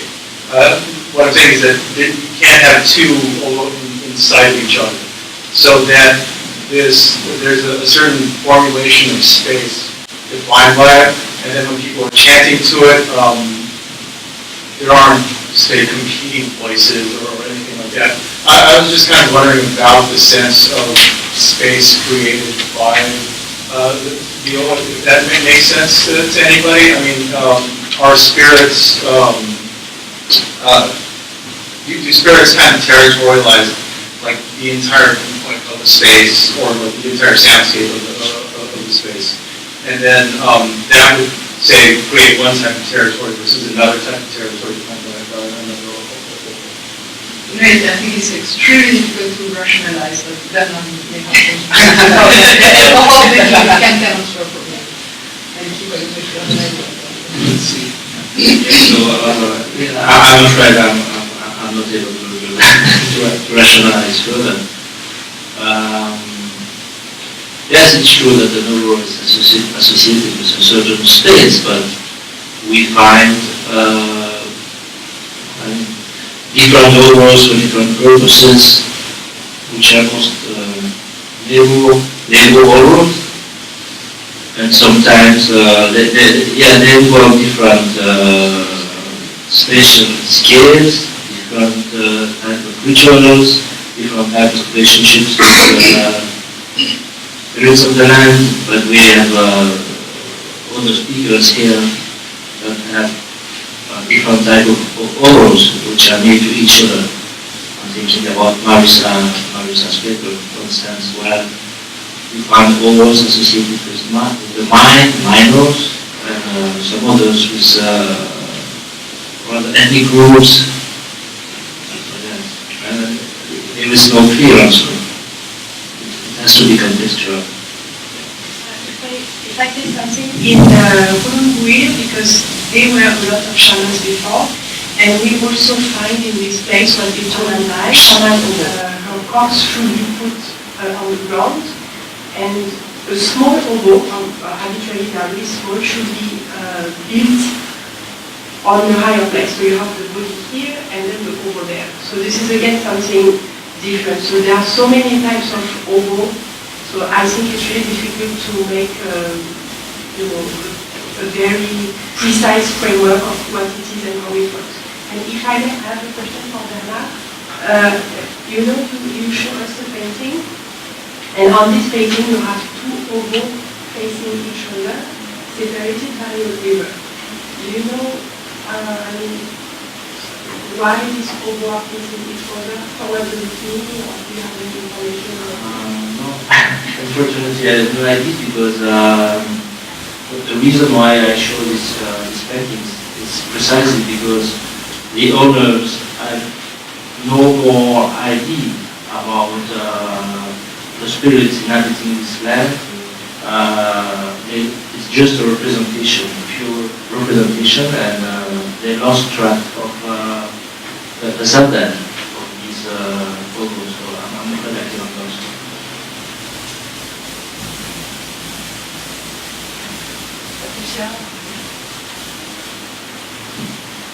So I can't help but be struck with the difference between what you were talking about yesterday, Isabel, that is the displacement of a famous monument from Nepal and its dissemination through Mongolia, through rebuilding. And this idea of the Ovoo, which seems to be a stationary point in the landscape, that when people move away from their personal Ovoo, they still won't worship the Ovoo in the place that they move to. If they move to Ulaanbaatar, they're not going to be worshiping at those Ovoo, but they wait to return home. Is there any sense in which localized Ovoo can be displaced? That is, can somebody take a part of it? Can they seed Ovoo elsewhere, or are they absolutely connected with the single place? Because it seems as though that we have two very different systems of building sites of spiritual engagement. That is the Ovoo, which are stationary, and these important monuments in the Buddhist system, which can be floating around wherever. Nobody's stupas. Actually, stupas and Ovoos are very, very strongly connected to each other. And they are more or less an etymology. And sometimes you use stupa instead of an Ovoo, or Ovoos to tame the land instead of stupas for their own connection. But I think I should let the anthropologists answer your question. I'm not sure if I'm going to direct this question to specifically. It seems to come up in everybody's talk.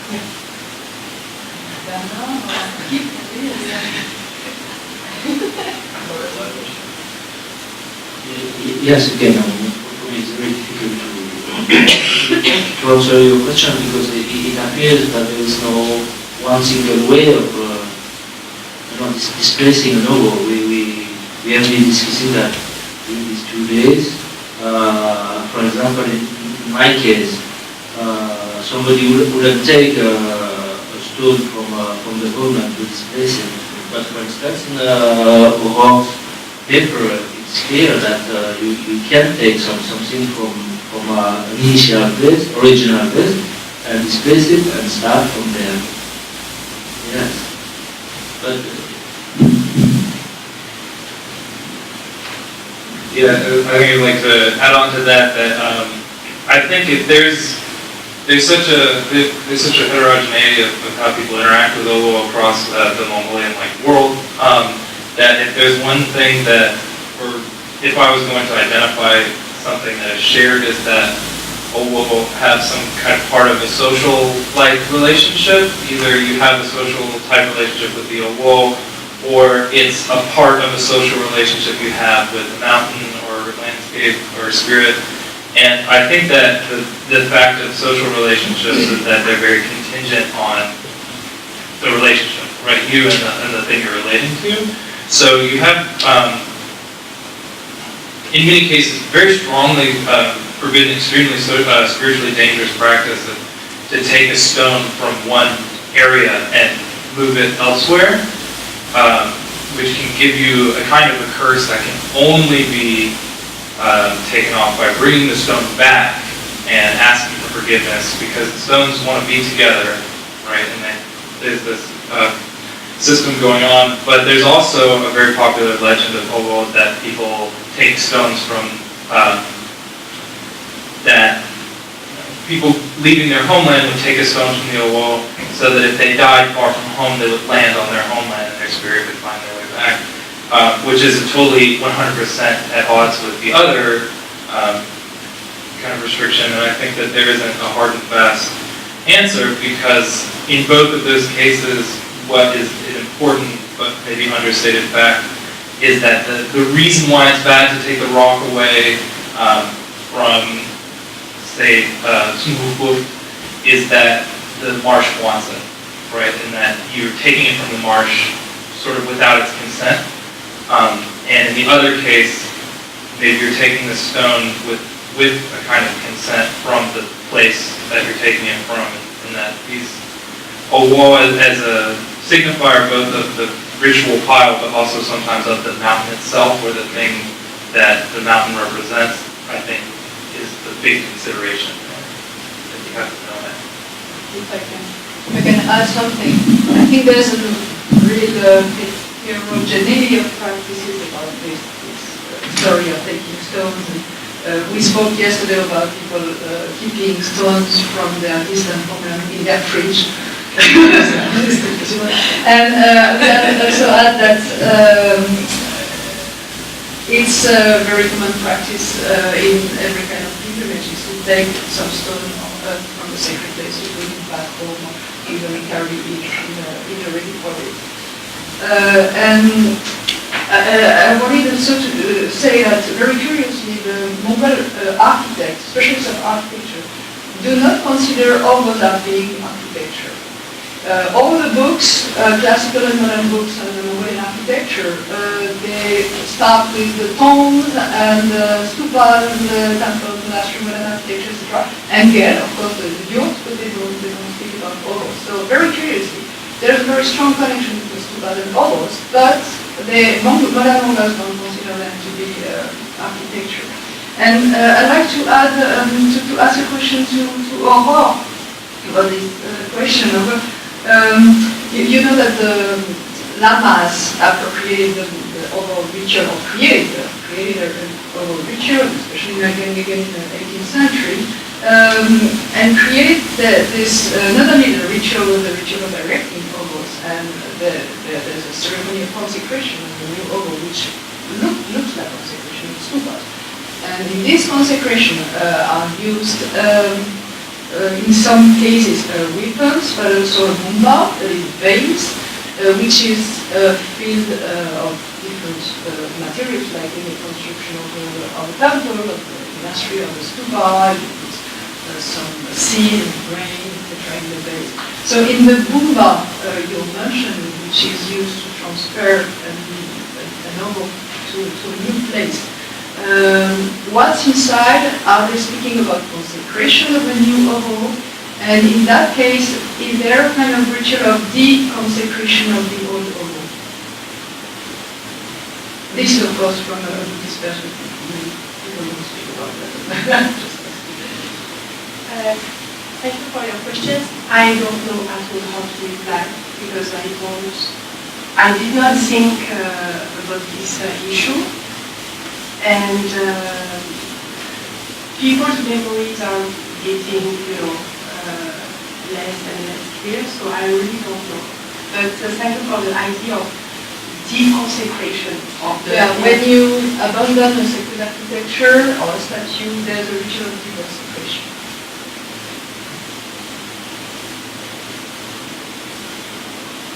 Other questions? Oh, Gareth? Yeah, you have a question exactly. Question from Bernard. You spoke about painting in the apartment in this community, and you mentioned that this painting is in the corridor. I would like to know if it's the entry corridor, because it reminds me the article of Alexandra Marois, who spoke about the Chinese management of house by Mongolian people, and you have to enter in this house to the kitchen and go through the kitchen, like meet the fire, the house domestic fire, and be purified by this fire, becoming the house. And maybe this is not on the altar, but you maybe have some way to be recognized by each person who has to be recognized by the painting of the aura of the Sadak. Okay. Thank you. Well, I have been, I lived there for quite a long time in this apartment, but and to be honest, I haven't this kind of idea in mind, so I haven't asked this kind of question. But maybe that you are right. But as far as I know, for me, it was just mainly decorative. But I think it has to be investigated further, because I didn't know that at all. So thank you. There was a question before? I'm sorry I wasn't able to attend the health lecture yesterday on the stupa, but I'm very interested in what the relationship is in terms of the stupa and the Ovoo, and beyond, and particularly when you talked about how the Buddhists were designated now as in terms of cleaning up the site, and if that had to do with the consecration of a site, or exactly what the relationship was, if there is one, between the Buddhist, the stupas, and the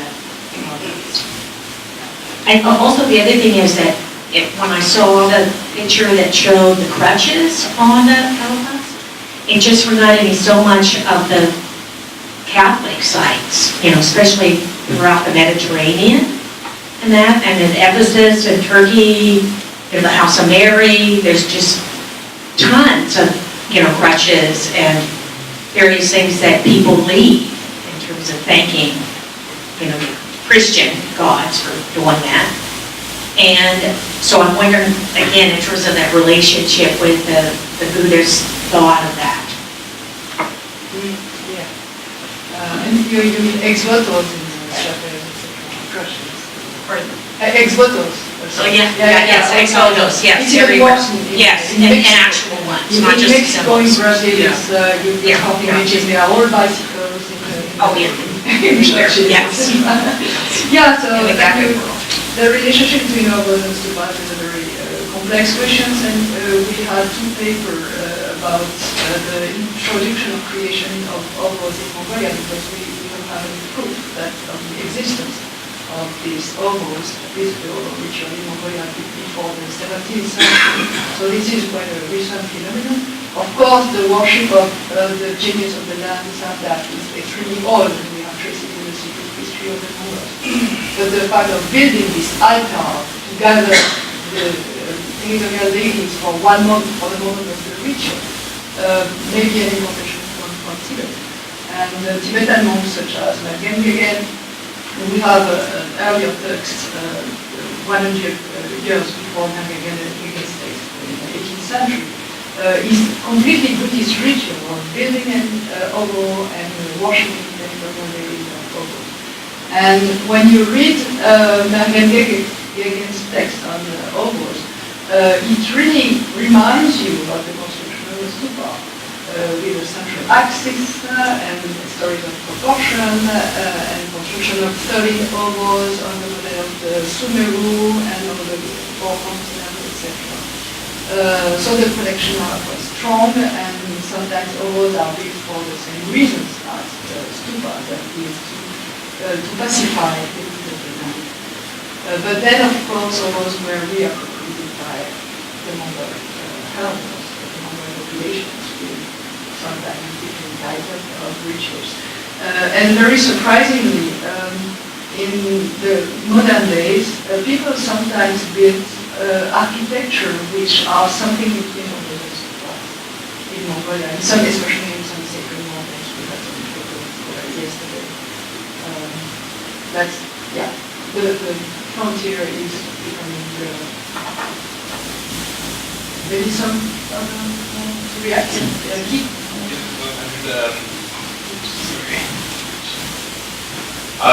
This question actually sort of came up in the workshop as well, and I think that was Samsarama Vijay who said that Shtupa, when they're introduced to a place with the spirit, pin the spirit down, and Ovoo, when they're introduced to a place with the spirit, coax the spirit out.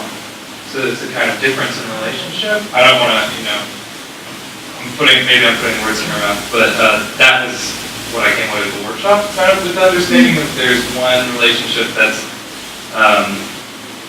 more about like enforcing a kind of structure on it, and there's another one that is kind of introducing it into a co-domestic sphere, to borrow from mine, with,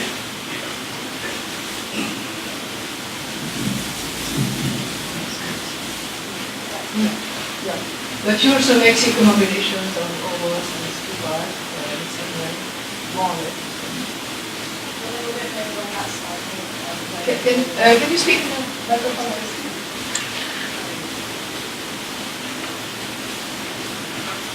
Maybe we don't know exactly what happened where. We don't know how these different types of rules are different and how the different types of food is different. We don't know when Mongolia started stepping on the rules, and the denomination of speakers was the thing, like there's evidence of the Indian text and Tibetan text, and that's what we do, but then maybe that's all that we don't know when the warning started doing the denomination of rules as well, like maybe that's related to the stupa. I'm sure. It's just a comment. Yeah.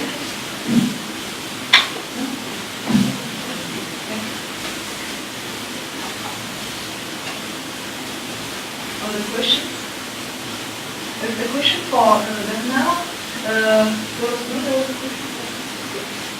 Those migrants, especially UB, who still preserve this attachment for the homeland, or do they expect the wish of being buried in the after the death? Yes. Yes, and they really want to come back there. But also I think that it depends on how long they spend in this. If you ask this quote earlier, I mentioned in my presentation, I think that he doesn't want to stay there. He doesn't want to be buried there. But for some people who spend like 60 years, I don't think they have such a strong wish. I'm not saying that they don't want to go to be buried in their homeland, but it's not so strong. But for instance, the family I mentioned at the end of my presentation with the Russian apartment, the woman recently passed away, and she's buried in Hungary. So she didn't know the names of the subject of her homeland, but nevertheless, she wanted to be buried there.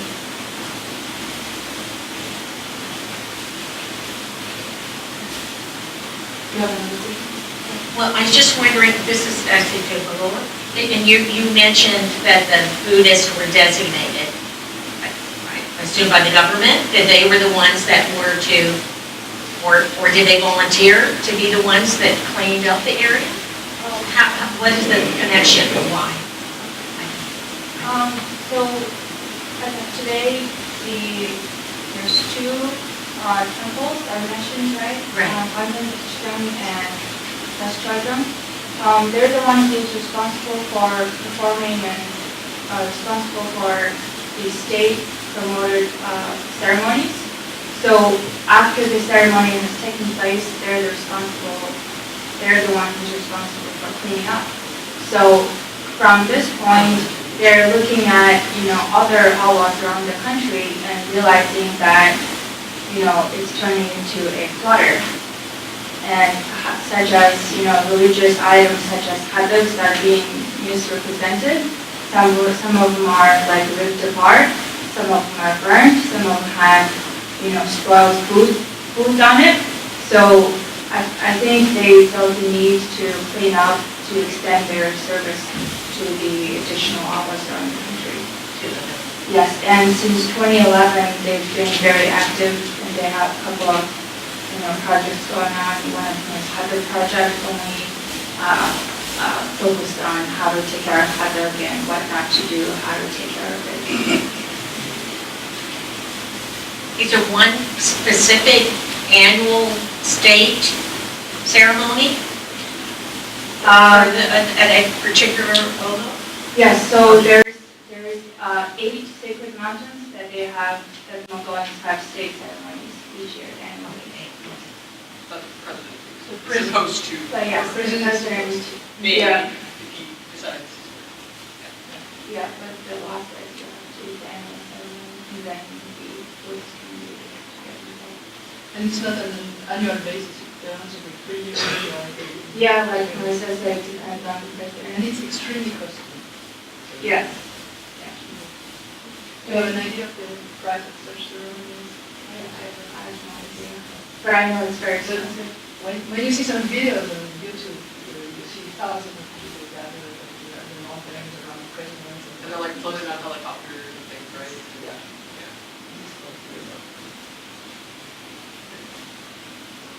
If I can go back, sorry, so funny. And about your question about stupas and ovoos, I just wanted to add something.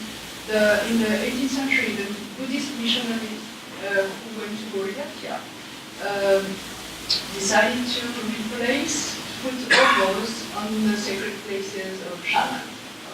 So it was also a means of Buddhization of the north of the Mongolian country. So I see a connection between stupas and ovoos. Of course, stupas is a symbol of enlightenment. But there are several architecture which are linked to stupas. There are ovoos, and there are also, for instance, forms of laypersons. Laypersons are not supposed to be buried in a stupa, but they will, if they are Buddhist and ask for cremation, we will build for them a structure that looks like stupa, but they are not. And I'm not a bit thinking about well-known example of the tombs of After Khan, the great Khan who organized the reconversion of the Buddhist reconversion of the Khan Mongol in the 16th century in Erdenzu. It looks like a stupa, but it's not. And you have a lot of cemeteries also in Inner Mongolia, tombs of lay people which includes my stupa. So that's a reference to the stupa. But the stupa is a very specific architecture model on the body of the Buddha. You can't change the proportion of the different characteristics, and it symbolizes life. I don't know if someone here wants to probably have different opinions about that because we have this Buddhist project. Oh no, I was going to answer another question. I got a little bit of theme about, people are wondering the relationship and connections between Mongolians who lives in the countryside and migrated to Ulaanbaatar and how come they can't, let go of their sentiments. The relationship is actually very strong. Whether you moved 2-3 years ago, oftentimes you go back to your Ikhnasab and because you have relatives there, you go for summer vacations. So especially for elderly people, I would probably say 80 or 90% of them want to be buried their birthplace. It depends on which family where they're born from. And to establish a new awa, I think it requires a special connection, right? Bernard and Aurora talked about people are bringing stones or leaf. I got a leaf from Mongolia and I think I've been since forever. To establish a new awa in a new area, you have to have a special connection and you need time to get familiar with that specific awa. And for some people, they just never get, they don't connect because they keep, thinking back the original awa where they have grown up with, where the connection is much stronger. So it is difficult for Mongolians to start a new awa and start worshiping. And over time, you end up, worshiping 2, 3, 4 different types of awas. Like Bernard, he mentioned in his paper that this lady was 6 months, and she was started to pray for multiple awas, different subjects. 7 years. So, depending on the time, and it takes time to, whether you let go of the other ritual, the awa, and then the spirits of the awa, and then to establish new ones. So it takes a lot of time. So I just wanted to highlight that because a lot of people are like, why are you so, connected to the old place and can't find new awa? Because assuming that there's subjects in every awa, but they're all different. And we'll have a paper by Jessica this afternoon about this famous mountain in the Buryatia region, the Altanovo, and I don't want to spoil that, but she has think of the attachment of people to this mountain, and they go back when they leave in the UB, for instance, they go back to Altanovo to get the vital force, the energy, the keyboard of the mountain. They need it.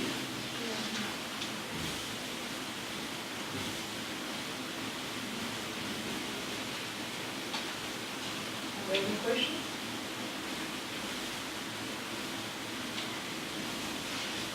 Should we stop now for lunch? Or because we didn't have a coffee break, so thank you. All of you are exhausted. So our next panel is at 1:30 p.m. after the lunch break. Thank you very much.